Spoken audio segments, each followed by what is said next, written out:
Hello, my name's Bev and I'm the author of the book Please Eat, A Mother's Struggle to Free Her Teenage Son from Anorexia, which describes our family's battle with the deadly eating disorder, anorexia nervosa, which my teenage son Ben developed back in 2009 when he was just 15 years old.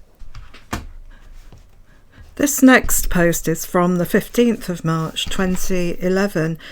And it talks about two things really. The first being, yet again, how helpful I found the Around the Dinner Table forum, which, if you remember, is the online forum for parents and families of young people with eating disorders.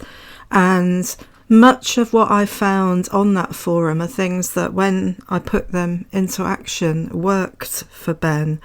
But it was a tricky phase because at this time, CAMS didn't see eye to eye with me, really. They were a lovely team of people, but I distinctly felt that the information I was getting from the Feast community, which is the umbrella community for the Around the Dinner Table forum, was much more in tune with the new evidence-based treatments for eating disorders that were coming out of the United States.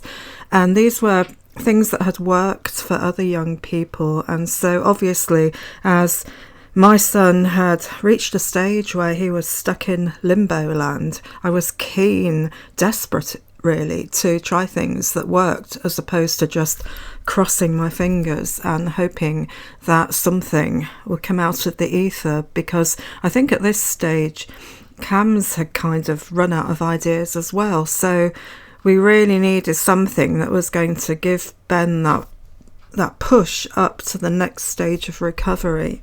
And that thing, that watershed moment, was to come later this month in March 2011. But in the meantime, this very short post really talks about the advice I was getting from Around the Dinner Table, and also the way that my gut instinct just told me that some of the advice I was getting from CAMS just wasn't right. It was my gut instinct, and as I've always said, trust your gut instinct as a parent.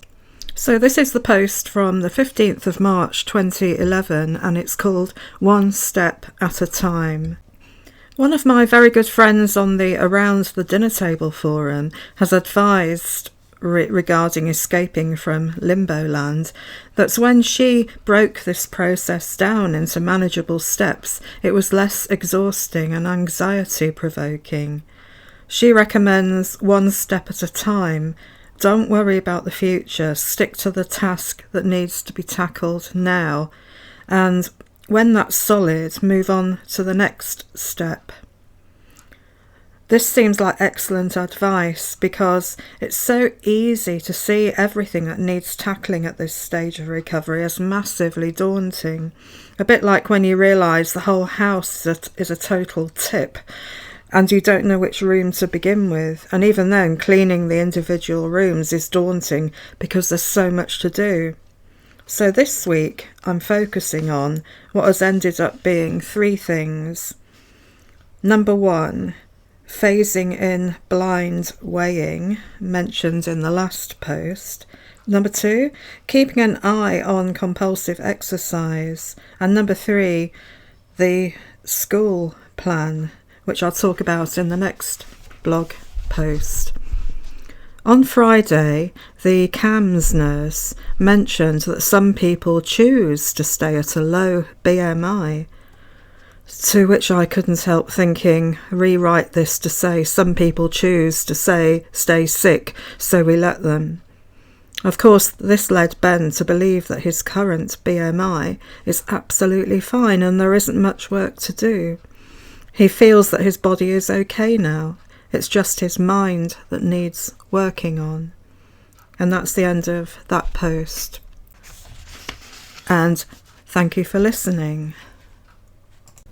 You'll find a link below to my blog, And you'll also find a link to my website where you can download free PDFs of my blog, and also a link to Amazon where you can buy a copy of my book.